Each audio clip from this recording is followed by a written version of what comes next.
পোস্ত, মিক্সিতে পোস্ত বাটতে সবাই ভাবে ভীষণ ঝামেলা। তো আমি প্রথমে কি করি, পোস্তটা মিক্সার জারে দিয়ে এক ফোঁটাও জল, নুন, বরফ কী সব নানা রকম দিতে হয়, কিচ্ছু দিই না, জাস্ট ঘুরিয়ে নিই।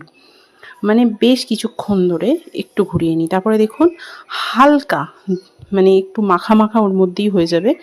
মিক্সারে একটা গরম ভাব আছে না, তাতে। তারপর অল্প অল্প অল্প অল্প করে জল দেব। দেখতেই পাচ্ছেন একদম অল্প অল্প করে জল দিয়ে একদম চন্দনের মতো পেস্ট হয়ে যাবে। অবশ্যই এইভাবে করবেন। এই দেখুন রেডি হয়ে গেছে। ওদিকে কড়াইয়ে বসিয়েছি ঝিঙে পোস্ত।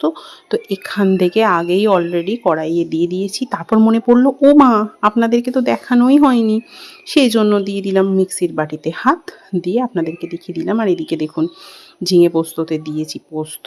বুঝতে পারছেন দানা কি গোটা রইলো? কে কে ভালোবাসেন বলুন তো ঝিঙে পোস্ত? আমার তো ভীষণ ভালো লাগে। টাটা।